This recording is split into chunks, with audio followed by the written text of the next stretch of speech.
Going back to our topic under developing a business plan, so we're now in the recognition and understanding of the market.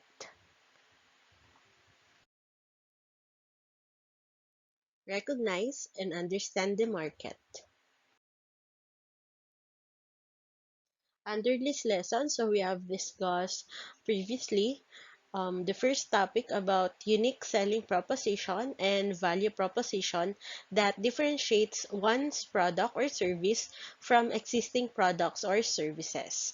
And then last synchronous class, so we have finished discussing about customers in terms of target market, customer requirements, and market size. So for our asynchronous class, so we will be discussing the customer-related concerns through interview, focus group discussion or FGD, and survey.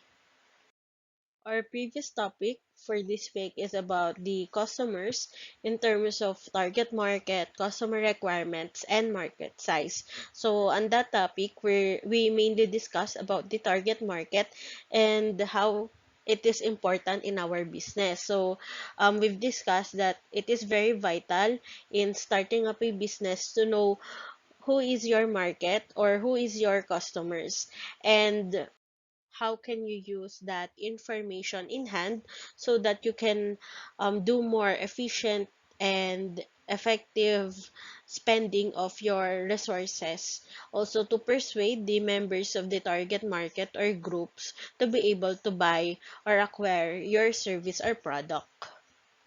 So after discussing why is it important for us to know our customers or our potential customers, so it is also very important to know how can we acquire those customer related concerns or information. So we're going now to our main topic, which is the customer related concerns through interview, focus group discussion, and survey.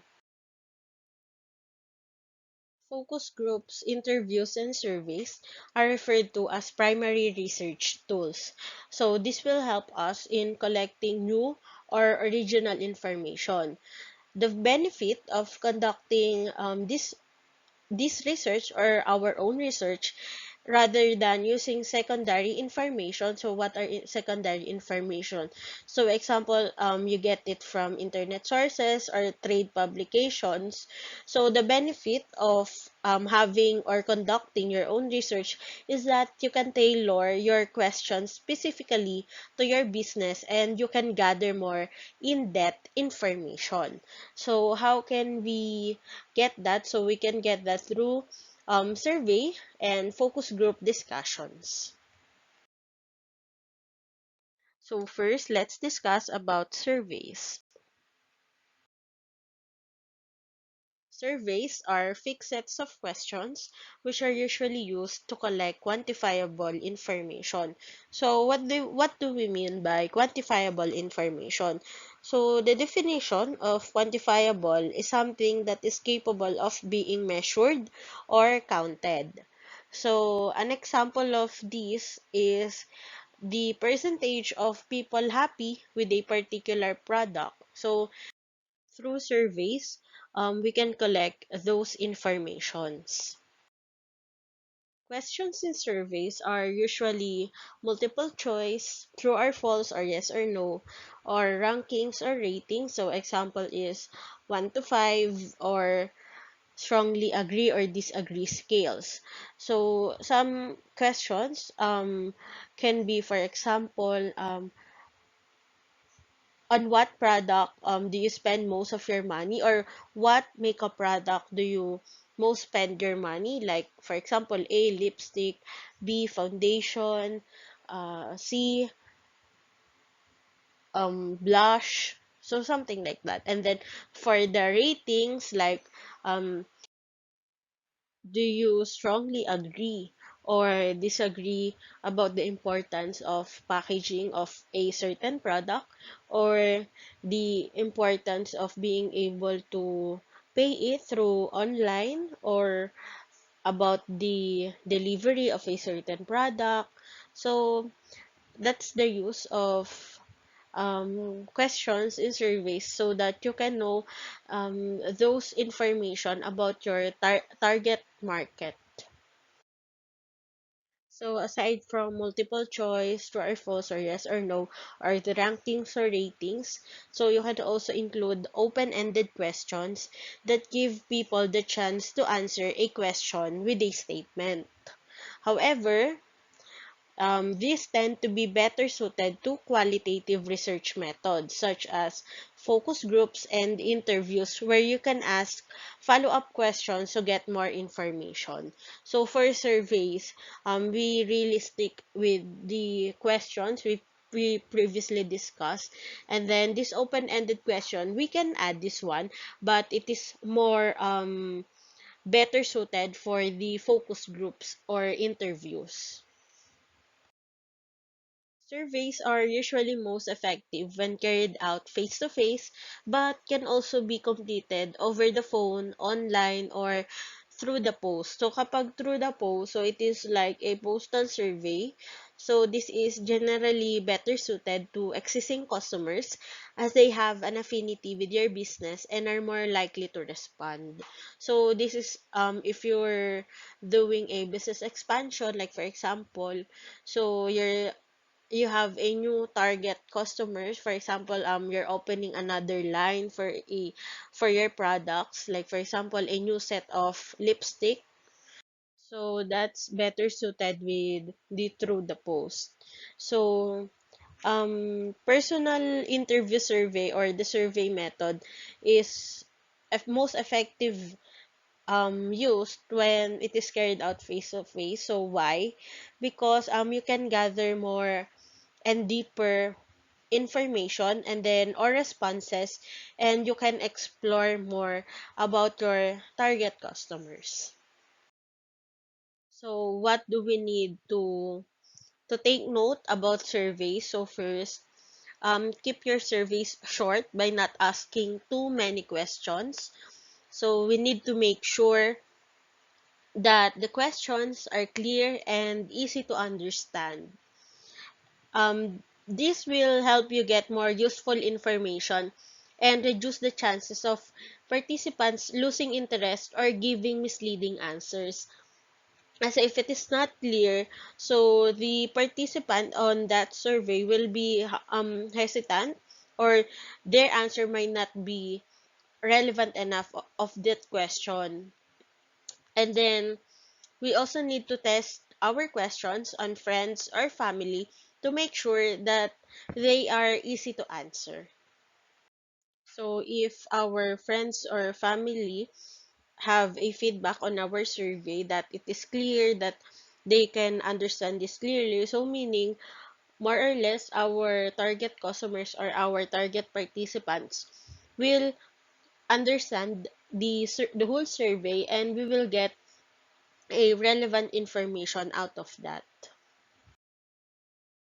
So next one is focus groups and interviews. Focus groups and interviews are based on a set of questions or discussion points. Sometimes they might include visual concepts and even product samples to trial. So like for example, they will be having this trial of a product, and then from that they can have a discussion, like for example about its packaging, about um, is it pleasant looking, or for example, is the consistency thick? So something like that, that they can have a series of questions or discussion points about that. These focus groups and interviews are most effective for qualitative research as they let you explore people's opinions and attitudes. So, for example, how they feel about your products and what improvements they would like to see in your business. So, for example, the lipstick that you have, and then they will try this one. And then from that trial, so they will see the quality of that lipstick, and then they can discuss with you about what they feel about your current product, and then the improvements, like for example, the packaging is not nice, and then the consistency, so it's, or the smell of that lipstick.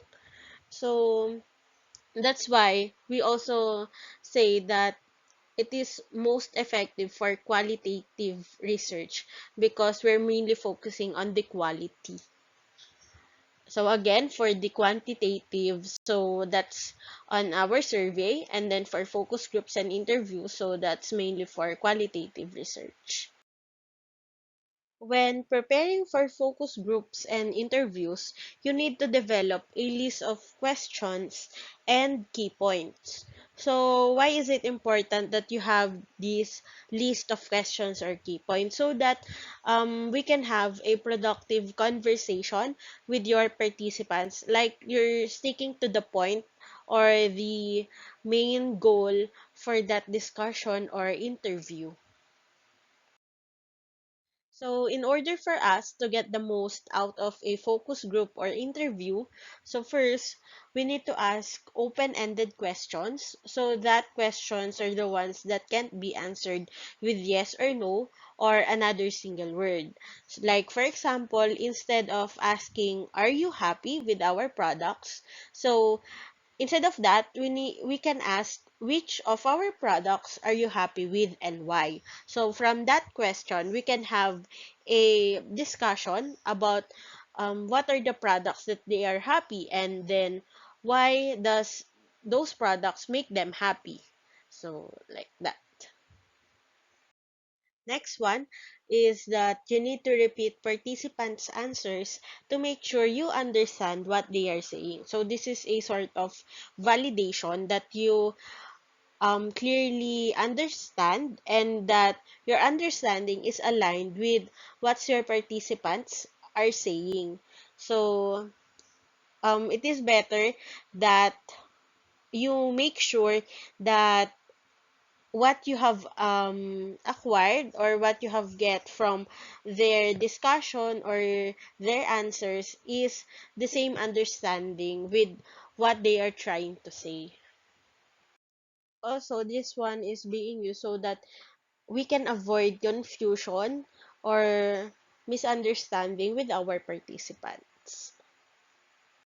And then we also need to ask follow-up questions if you need more information about a participant's answer. Like, if your first question or their answer is not clear, and then that's when you add a follow-up questions for better understanding.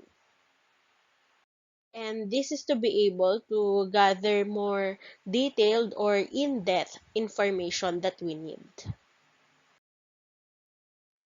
So we must always remember to plan where and when you will conduct focus groups or interviews, and think about who will conduct them. So you may decide to use a professional market research company to help you if you are unfamiliar with the process. You need to make sure as well that you record the answers from the interview and conversations in the focus group. You might do this with a sound recorder or just take written notes. So typically, focus groups last 1 to 3 hours, and focus groups participants are usually paid to attend.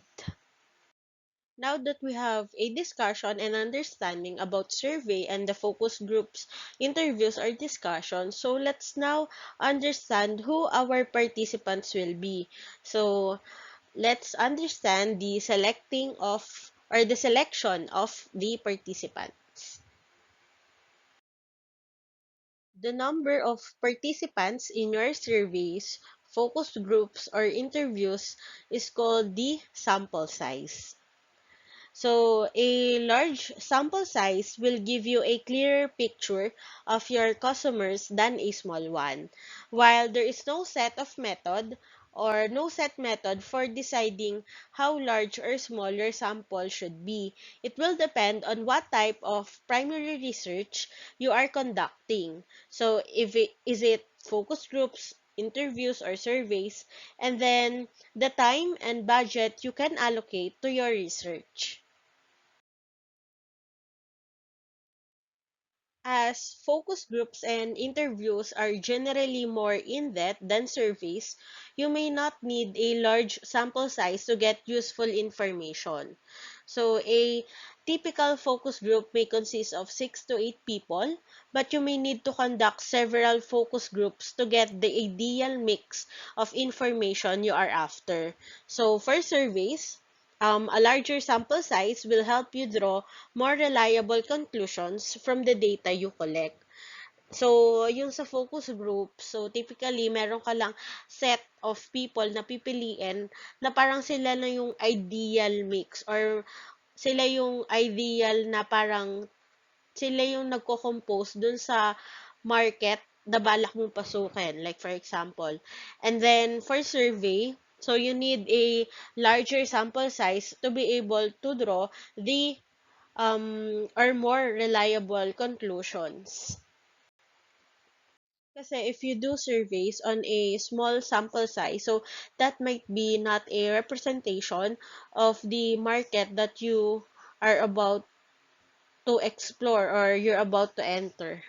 That's why it's advisable to have a larger sample size for surveys. The participants you select for your research must be able to answer your questions. So you need to make sure that they are familiar with the topic you are discussing, as targeting the wrong population can result in inconclusive or misleading data. So usually, you select focus group participants based on criteria relevant to your customer profile. So for example, women of age of 35 to 45 with children in primary school. That's why, 'di ba, you need to understand the market or your target customers to be able to para mas mapili mo na mas maayos kung sino ba yung magiging participants mo or kung kanino ba ka talaga magfo-focus yung product or service na ilalabas mo sa market. Your participants might be existing or potential customers, depending on what you are trying to find out with your research. But always remember, before you conduct any research with your participants, you make sure they agree to participate and outline any potential issues, such as confidentiality. So, you need to explain to them how you will use their information and give them the opportunity to opt out at any time if they want. And that's how you select participants for you to gather the detailed information or needed information for your business planning. So, that's the end of the whole topic about the recognition and understanding of the market. So first, again, we have discussed about the unique selling proposition and value proposition that differentiates one product or service from existing products or services. And then we also understand the customers in terms of target market, customer requirements, and market size, and how can we conduct or how can we get the information out of our customers through interview, focus group discussion, and survey. So after learning all about the recognition and understanding of the market, so you need to prepare or do this activity number 4 with your group mates. So for instructions, number 1, you need to prepare the USP or unique selling proposition and value proposition of your business. So this is by group, the grouping for your business plan. And then number 2, you need to make a presentation about it. So minimum of 3 minutes. So you can do a PowerPoint presentation or you can make a video about that, about the USP and the value proposition. And then the submission is on October 11, 2020, 11:59 p.m. I'll be posting my email in Schoology. So, dun nyo isa-send yung video presentation about the USP and VP. So, you can also give me the link for the Google Drive if masyadong malaki yung file. Or just tell me if you have any concerns about that. And then for the members, so don't forget to include all the members upon the submission, and please take note of their relative task for this activity. And then for the rubric, so composition, if all required components are present, so that will be 50%. Structure, if the information are logically presented, 20%, and then accuracy, 15%, if the information are relevant and truthful, and then for the creativity, 15%, so are there any additional materials and effort was visible applied. So if you have any questions about this activity number 4, so you can directly message me or talk to me.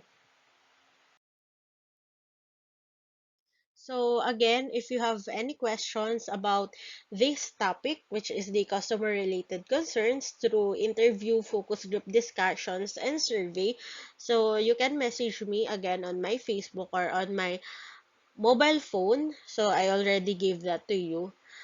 So that's it. So for next week, we're going to discuss, I know, for next week, you will have your quarterly assessment. So God bless for that. And then review well. And then after that, we will be heading to the recognition of the importance of marketing mix in the development of the marketing strategy.